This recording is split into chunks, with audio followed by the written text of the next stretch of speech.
इस महीने शेयर बाजार में ट्रेडर्स की, खासकर एफ एंड ओ ट्रेडर्स या ऑप्शंस ट्रेडर्स की सबसे बड़ी चिंता रही सीएएस कैस या क्लोजिंग ऑक्शन सेशन। और अब सेबी की तरफ से बिल्कुल साफ साफ बयान है, सेबी चेयरमैन ने कह दिया है कि वो इससे जुड़े हुए जो सवाल हैं, जो चिंताएं हैं, उनको एग्जामिन कर रहे हैं, उन पे विचार कर रहे हैं, जांच की जा रही है। लेकिन साथ में सेबी चेयरमैन तोहिन कांत पांडे ने ये बात बिल्कुल साफ साफ कह दी है कि cash is here to stay. CAS अब रहेगा, सीएएस नहीं रहेगा वाली कल्पना छोड़ दी जाए। सीएस 3 अगस्त को लागू हुआ था। जिस तरह से क्लोजिंग प्राइस एफएंडो वाले स्टॉक्स के तय होते हैं, उसके लिए एक ज्यादा एफिशिएंट तरीका बताया जा रहा है इसको। लेकिन पहले 2 दिनों में काफी भारी उठापटक बाजार में इसकी वजह से हुई। और तब से ही सवाल उठ रहे हैं, ट्रेडर्स अब भी सवाल उठा रहे हैं कि जब वो अपने क्लोजिंग ऑक्शन सेशन में जाते हैं तो वहां पे 3:15 पे कारोबार, बाकी चीजें बंद हो जाती हैं, फिर वहां एक एक विंडो मिलती है और उसके बाद ऑर्डर सारे एक साथ जोड़ के उनका प्राइस निकाला जाता है, जिससे फिर क्लोजिंग प्राइस बनाया जाता है। तो ये गणित अब चल पड़ी है। जबकि नॉन एफएनओ स्टॉक, जो एफएनओ में नहीं है, वो अपने जैसे चलते थे वैसे चलते रहते हैं। लेकिन स्टॉक्स और इंडेक्स डेरिवेटिव्स 3:40 तक ट्रेड होते रहते हैं। लेकिन ये जो अब इरादा ये था कि जो बाय और सेल के ऑर्डर्स हैं, खरीद बिक्री के ऑर्डर, उनको एक साथ लाया जाए और एक ऐसी जगह, एक ऐसा प्राइस बनाया जाए जो जो तर्कसंगत भी हो, न्याय संगत भी हो। तो वो किया जा रहा है। और अब तुहिनकांत पांडे ने साफ साफ कहा है कि कैश तो रहेगा, उससे जुड़े कोई सवाल हैं, कोई मुद्दे हैं, तो उनका इलाज निकाला जाएगा और वो जल्दी किया जाएगा। अब से भी एक तरह से इस बात का आकलन कर रही है, हिसाब जोड़ रही है कि ट्रेडर्स और दूसरे जो मार्केट पार्टिसिपेंट्स हैं, वो इस नए सिस्टम को कैसे उन्होंने स्वीकार किया है या वो कैसे इस पर रिएक्ट कर रहे हैं। और वो, उनका कहना है कि लगातार बात कर रहे हैं पार्टिसिपेंट से।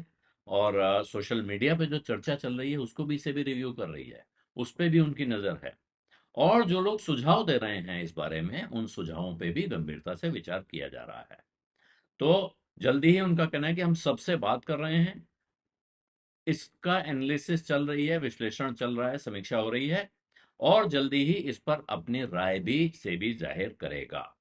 और उनका कहना है कि अभी ये बहुत जल्दबाजी होगी कि इतनी जल्दी हम कह दें कि सबके जो रिस्पॉन्स आए हैं उसके हिसाब से क्या कहा जा सकता है। तो सेबी कुछ टाइम लगाएगा इस फीडबैक को अच्छी तरह से उसका अध्ययन करने के लिए, जिसके पहले कि वो तय करे कि कोई बदलाव होना है या नहीं होना है। इसीलिए वो कह रहे हैं कि बहुत अभी ये जल्दबाजी है इस रिस्पॉन्स के आधार पर कोई भी किसी भी नतीजे तक पहुंचने में। साथ में वो एक एक्सपायरी डेट्स के को जो डेटा होता है, अब वो एक्सपायरी डेट आप जानते हैं महीने में एक बार आएगी, हफ्ते में एक बार आती है, वीकली एक्सपायरी होती है, लेकिन मंथली एक्सपायरी महीने में एक बार होती है। तो वो एक्सपायरी वाले डेटा को भी अलग से एनालाइज करेंगे, उस असेसमेंट का हिस्सा है कि कहीं एक्सपायरी के दिन खेल करने की कोशिश तो नहीं हो रही है। उनका कहना है अभी तक सेबी ने कोई भी ट्रैकिंग एरर जैसी कोई चिंता नहीं पाई है, नए सिस्टम में कोई नए ट्रैकिंग एरर आ रही हो, ऐसा नहीं है। और एक्सपायरी डेट का डेटा वो बहुत बारीकी से उसका अध्ययन करने में लगे हुए हैं। और ये रिव्यू इसलिए भी जरूरी हो गई क्योंकि ट्रेडर्स और अन्य जो दूसरे पार्टिसिपेंट्स हैं, वो अब अपने को एडजस्ट कर रहे हैं इस नए सिस्टम में, जो कि पुराने सिस्टम से काफी अलग है। जो एफएनओ के स्टॉक्स हैं, उनमें 3:15 पे ट्रेडिंग बंद हो जाती है, फिर ऑक्शन शुरू होता है। जबकि डेरिवेटिव्स खुले रहते हैं, जो इंडेक्स डेरिवेटिव्स हैं, 25 मिनट और खुले रहते हैं। तो अभी उनका कहना है कि अभी बाजार समझ रहा है, बाजार अपने को एडजस्ट कर रहा है।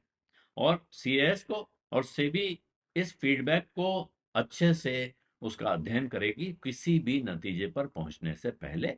और उनका कहना है कि बाजार अभी इसको समझने की या इसको जज्ब करने की कोशिश कर रहा है। इसके अलावा सेबी सारे जो सुझाव उनके पास आए हैं उन पर भी विचार कर रहे हैं। लेकिन सेबी चेयरमैन का कहना है कि एक बात ध्यान रखें कि ऑप्शंस ट्रेडिंग इकलौता पैमाना नहीं हो सकता है बाजार के अंदर रेगुलेशन करने का या बाजार के सिस्टम तय करने के लिए। उनका कहना है कि जो अब भारत को इस बात पे भी जोर देना है, खासतौर पे भारत के शेयर बाजार में, कि हम कैसे अपने बाजार में डेप्थ लाएं। डेप्थ की बड़ी कमी है काफी समय से, और उसको बढ़ाने की कोशिश की जा रही है, ताकि विदेशी बड़े निवेशक, जो फॉरेन पोर्टफोलियो इन्वेस्टर्स हैं, वो यहाँ ज्यादा आए और साथ में पैसिव इन्वेस्टिंग को भी बढ़ावा मिले। पैसिव इन्वेस्टिंग का अर्थ है वो इन्वेस्टिंग जिसमें इन्वेस्टर को बहुत कुछ करना नहीं होता है, वो किसी इंडेक्स में, किसी इंस्ट्रूमेंट में पैसा लगाता है और पीछे से उसका अपने आप काम चलता रहता है, जिसमें जिसको एक्टिव इन्वेस्टमेंट नहीं माना जाता है।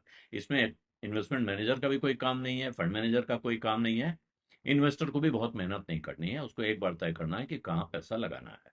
तो अभी वो कह रहे हैं अभी बाजार का 30% हिस्सा इसमें आ चुका है, तो अब उसको और बढ़ाने की तरफ उनका जोर होगा।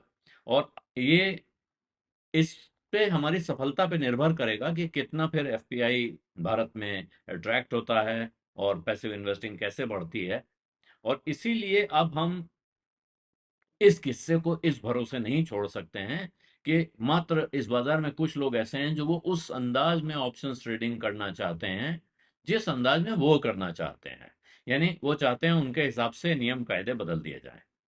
ये सेबी का इंस्टीट्यूट है, national institute of securities management, जो नेशनल एनएससी का, वहाँ सेबी का एक इवेंट था जहाँ पांडे जी ने बात की है पत्रकारों से उसके साइड में। और उनका कहना है कि इसके साथ में एक चीज और है जिसकी बहुत जल्दी है, सेंस ऑफ अर्जेंसी है, उन्होंने कहा। वो है securities lending and borrowing mechanism में बदलाव की, एसएलबीएम। मोटे तौर पे समझिए कि आपके पास कुछ शेयर हैं, आप उन्हें किसी दूसरे को उधार पे दे देते हैं, वो शेयर वो वापस आपको लौटाएगा।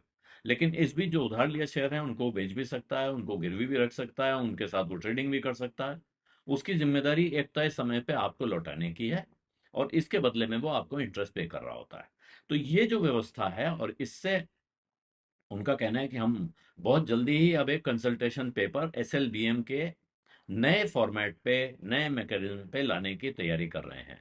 और उनका कहना है कि हमको एक रिफॉर्म्ड एसएलबीएम बहुत जल्दी चाहिए। हम नई एसएलबीएम, सुधरी हुई एसएलबीएम व्यवस्था की तरफ बढ़ रहे हैं। और इस पर उनका कहना है एक वर्किंग ग्रुप ऑलरेडी काम कर रहा है जो उस पर क्या क्या सुधार होने चाहिए।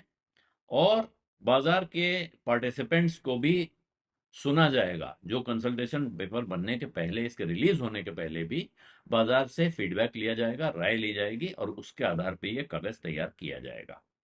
एसएलबीएम रिवैम्प क्यों महत्वपूर्ण है इस समय? क्योंकि सेबी चाहता है कि इस बाजार को डीपन किया जाए, इसमें पार्टिसिपेशन बढ़ाया जाए। जो बहुत ऐतिहासिक रूप से यहाँ सवाल यही है कि बहुत बाजार उथला है, बहुत आसानी से कोई इसमें छेड़खानी कर सकता है, और दूसरा लेंडिंग बोरोइंग की कॉस्ट बहुत ज्यादा रही है।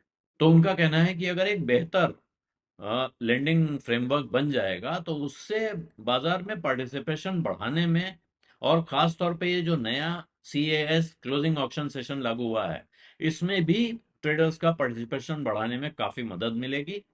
क्योंकि इसका मतलब है कि ज्यादा पार्टिसिपेशन होगा और एसएलबीएम अगर अच्छा होगा, आसानी से लोग शेयर्स को उधार ले सकें और दे सकें, तो उसमें लोगों के लिए गुंजाइश बढ़ जाती है, उनका हाथ थोड़ा खुल जाएगा।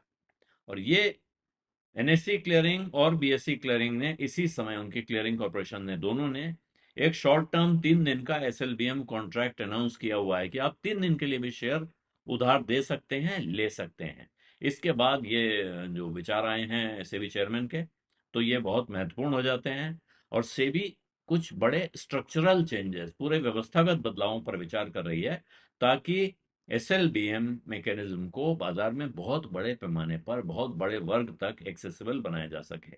इससे पहले भी एक डिस्कशन पेपर आया था जिसमें कहा गया था कि बाजार बहुत रिटेल सेगमेंट के लिए ये वाला काम बहुत एक्सेसिबल नहीं है, और क्योंकि पार्टिसिपेशन बहुत कम है, इसीलिए इसकी कॉस्ट बहुत ज्यादा हो जाती है।